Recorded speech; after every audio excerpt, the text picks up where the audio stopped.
Update. My boss just reacted to my message asking for a raise with haha. Original post. I posted here a while ago asking if having a salary of $13,000 a month in local currency, about $224 USD as a software developer, was enough. I'm a graduating student, and this company hired me after my internship. When I accepted the role, I expected to do the same tasks I did during my internship, so I thought the pay was fair. But then they assigned me more complex tasks, like creating a payroll system, which required studying thousands of lines of code, hundreds of tables, and understanding the entire process from scratch. Keep in mind, it's just me and my senior on the team. I took it as a challenge and slowly started to enjoy it, but now I feel like the minimum salary isn't enough since I'm handling multiple projects, and my responsibilities have significantly increased. Today I finally got the courage to message my boss and ask if a raise was possible. I was polite, simply asking if it could be considered, and explaining why I felt I deserved it. She just reacted with a haha, and even sent a smiling face with heart eyes emoji. I don't know if it was sarcastic, but I was only asking a simple yes or no question. I didn't even mention a specific amount. Now I feel like I'm being treated unfairly. As much as I want to leave immediately, I still need the income. But this experience has really motivated me to start looking for another job as soon as possible. Now for the top advice before reading the update. Your boss is deflecting the conversation at hand. $13K, as you're already aware, is too low, especially as starting salary. Immediately drop your job as your priority in life and prioritize getting a job that knows your worth. I didn't see it that way, but that makes sense. And yeah, I know it's way too low, haha. I can't leave immediately since I'm still studying and supporting myself, but I'm already applying for other jobs, just looking for a company that accepts graduating students.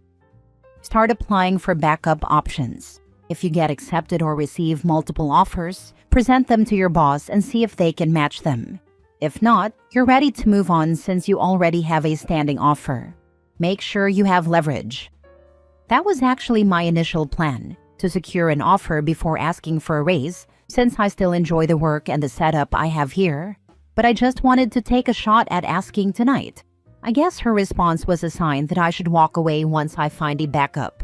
It's kind of sad, because I really love my work here despite the low salary. Thank you for the advice.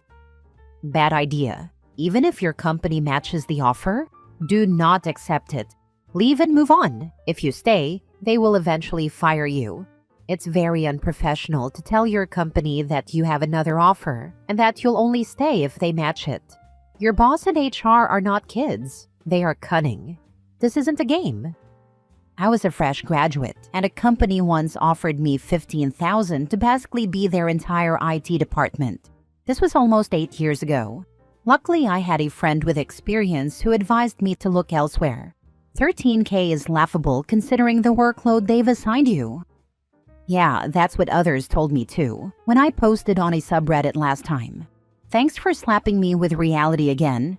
I'm feeling motivated to start applying again tonight. Now for the update. Thank you all for the advice and for giving me a reality check. Here's an update on my situation. I waited 2 days for a proper response from my boss, but I guess her initial reaction was her answer. Regardless, I had already planned to resign and was just looking for another job to transition into. Just a day after posting this, I was able to quickly land an international client from an online job, who is paying me 4 times my monthly salary. The task seems easier than my usual work, at least in theory, but I still have some concerns since the tools are new to me and different from what I'm used to. However, I believe we grow the most from challenges that scare us, and stepping out of our comfort zone is where real learning happens. So thanks for motivating me to apply. As soon as I secured the deal, I immediately submitted my resignation. My boss later replied, apologizing for the late response and saying she was actually considering my request. She could have mentioned that when I first asked, instead of just reacting with a haha and an emoji though. She then asked if I could at least work reduced hours, since many of their clients had started with me. That honestly made me smile, because suddenly she saw my worth.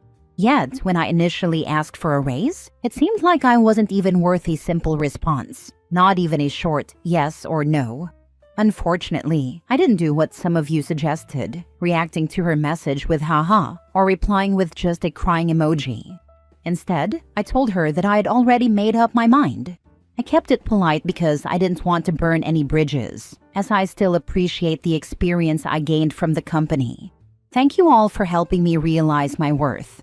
I've learned my lesson, and I will never go through that again.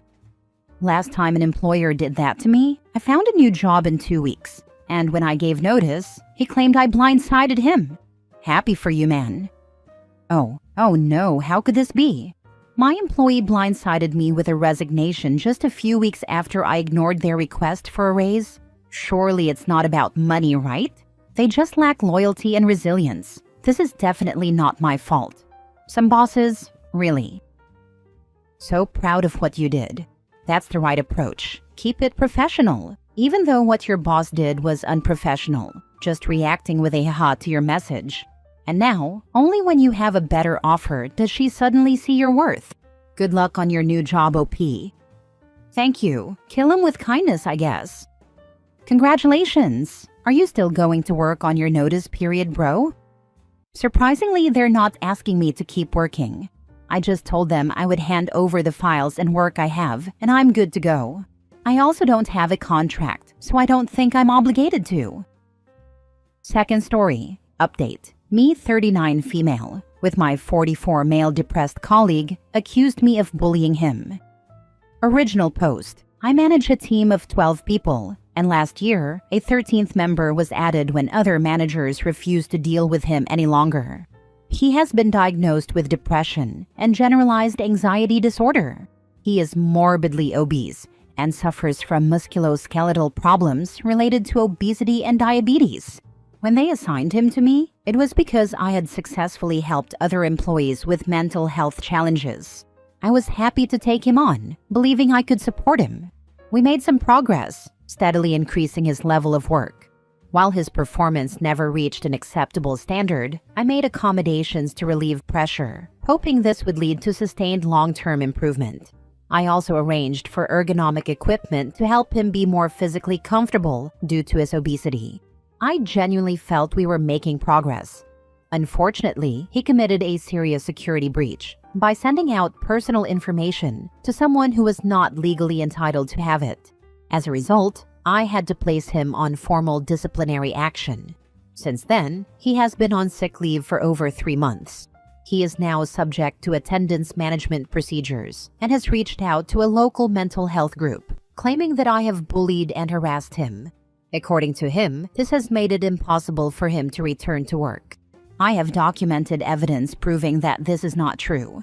When he was informed that he needed to be moved away from me for health and safety reasons, he became very distressed and insisted on staying under my supervision for mental health reasons. I also have signed documentation where he states that I am supportive and that he does not want the reasonable accommodations I have offered, such as shorter work days, fewer work days, and longer breaks. I now have a meeting with him and his support workers from the mental health group, and I have no idea how to handle it. How do I approach this? I can prove that he is lying, and I know he has a pattern of lying to get himself out of trouble. I am not worried about my bosses, as they are well aware that this is an utterly unfounded allegation.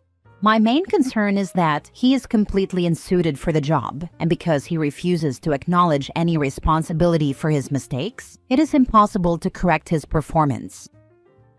Now for the top advice before reading the crazy update. Let HR handle it. I have spoken with our internal HR, but they are terrified that any accusations of bullying someone with mental health problems could be problematic, since it's a hot topic at the moment. I have referred him for internal counseling, and he has repeatedly confirmed that he has taken up this service. My concern is that this meeting is not an internal one. It is with representatives from a mental health advocacy group. I don't know how to respectfully state that he is lying without sounding like a bully. To be clear, his lies aren't malicious, and I don't believe this one is either. He says things to solve an immediate problem. In this case, he needs to justify his extended sick leave, and admitting it is due to his own actions is too overwhelming. So instead, I am being bullied shifts the responsibility away from him. The reality is that he has control over his situation, but he is so used to portraying himself as a victim that he refuses to acknowledge the truth. Judging from your explanation, it sounds like you have an understanding and empathetic attitude toward this person and the situation. That attitude, along with the documentation you have regarding the accommodations you've offered, should go a long way in your defense. What exactly is he accusing you of? I'm not a professional in this area, but I have extensive experience working with people with mental health challenges in social work/education settings. He believes that by pointing out his security breach and substandard level of work, I have bullied him. He doesn't deny that he made the mistakes. His claim is that expecting him to improve is a form of bullying and harassment. I have made significant allowances for him. Other employees are expected to handle approximately 16 cases per day, accurately. I told him I would be happy with just 2 cases per day if he did them correctly. Unfortunately, he is unable to complete even 2 cases without mistakes.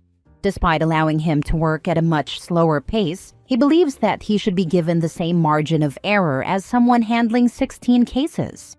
Because I expect him to complete 2 cases with 0 errors, while others handling 16 cases have some allowance for minor mistakes, he feels that he is being unfairly targeted. Now for the update. The meeting went ahead as planned, and thanks to the wonderful advice and tips from those who kindly responded, I was calm and felt prepared. Boy, was I wrong. My colleague and his support worker were both present, and the meeting started off well. I asked how he was doing, what steps he was taking to prepare for his return to work, etc., and nothing unexpected came up. As arranged, I brought up the allegations of bullying and asked for specific examples to help me understand what was happening. After worrying myself sick about this, his answer was actually quite disappointing. He provided no examples, only vague explanations about how his anxiety made him overreact to other people's conversations, making him feel like he was being picked on. I advised him, with my boss backing me up, that there was literally nothing I could do about that. I patiently explained that I could not ban people from talking, and I was not going to sit in silence just to ensure he never heard anything he didn't like. My boss also emphasized that his poor performance needed to be addressed, as that was part of my job, and that doing so in no way constituted harassment. His support worker agreed, and we had a brief discussion about how I could communicate with him more effectively. To be honest, nothing they suggested was particularly helpful, but I agreed to be mindful of his condition moving forward. Then things got weird. I asked if there was anything I could do to help him transition back into work. This usually involves a phased return, switching to part-time hours, etc., but not this time. As I was talking, he started taking paperwork out of a folder, and I should have realized something was up when his support worker sighed deeply and slumped down in his chair. My colleague requested that he be allowed to bring an emotional support animal to work with him, namely, a support cat. We're in the UK, and this is not the norm, so I was a bit surprised.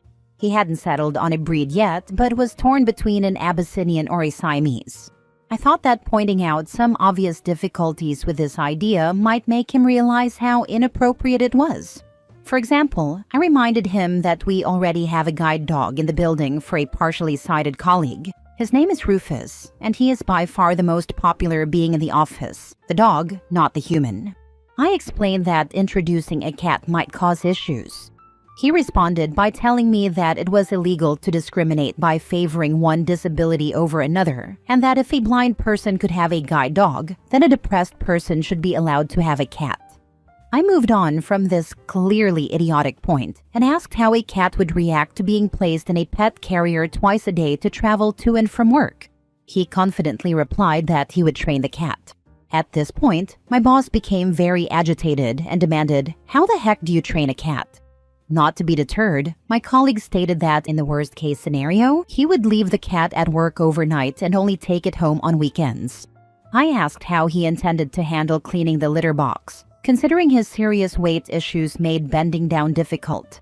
He proudly presented me with a spreadsheet he had created, complete with a team rotation for feeding the cat and cleaning up after it. He had even costed out the expenses for food, insurance, and the actual cost of the cat. The spreadsheet included an expected donation from each team member based on how he perceived their financial circumstances. I was expected to contribute the most since I am single, earn more, and have no dependent children. The spreadsheet was quite impressive, color-coded and everything. I politely said no. He then insisted that the company should pay for the cat, arguing that it would be a legitimate business expense to accommodate his disability. At this point, I realized my boss was still muttering, "How the heck do you train a cat?" while the support worker was shaking his head and quietly saying, "I told you not to do this." So, I made a unilateral decision on behalf of the company and firmly stated that we would not be buying any cats, nor would we be cleaning up after any cats, because we would not be permitting any cats on the premises. He was not happy. He complained that I was making it impossible for him to return to work. My boss, breaking free from his cat training tangent, decided that we had gone as far as we could for the time being and ended the meeting. As we were leaving, he made a point of telling the support worker, "There will be no bloody cats." The support worker nodded and agreed that this was entirely fair. I didn't hear anything for a week or so, then received another 4-week sick note from him. Per company procedure, I called to check in on how he was doing. He was still very upset about my discriminatory anti-cat stance and informed me that he would be taking it further. 2 weeks later, I received a letter from what initially appeared to be a local solicitor's office. It informed me that I was being sued for breaking disability discrimination laws. However, upon closer examination, the letterhead had been altered to include his home phone number and personal mobile. The address was also incorrect. It wasn't the solicitor's office at all. I'm not sure whose address he used, but it certainly wasn't legitimate. I handed it to my boss, who had also received a letter, and both were forwarded to our legal department. I was advised to have no further contact with him. Shortly afterward, the legal team confirmed that his contract had been terminated with immediate effect. I am honestly stunned at how this all played out. I half expected him to be let go due to excessive absences and his unwillingness to improve his performance, but I never imagined it would end like this. It's both hilarious and sad. Thank you so much to everyone who helped me prepare for the meeting. Your advice and support meant the world to me. I love how far removed from reality this guy is. I'll bring a cat as a support animal. How are you going to clean up after it? Or feed it? You guys are going to do it. Yeah, no. And buy the cat as a business expense. And a purebred cat, no less. Do you know how much those specific breeds of cats can cost? At least $2,500, depending on the breeder and the cat's lineage. Breeding cats is no joke, and that's just the starting figure. I love how this guy specifically wanted a purebred cat. Not just any cat, but an Abyssinian or a Siamese. This guy is Delulu. Also, those breeds are noisy AF. Let's just say they make their presence known loudly. Sounds perfect for a quiet office setting. Side note, I'm a vet tech, which is why I know about cat prices. One of my cats is a ragdoll from a breeder. She flunked out and wasn't up to snuff for the breeder to use in their line, but they didn't realize that until she was almost a year old. They didn't want to just sell or give her to just anyone. So I ended up with her free of charge, but I saw the pricing for what she would have sold for. Yikes. I can't stop laughing at the boss who got so caught up on a training a cat tangent and just zoned out. He's now forging letters from lawyers. This is serious misconduct. We need to let him go. Okay, whatever. But how the hell do you train a cat?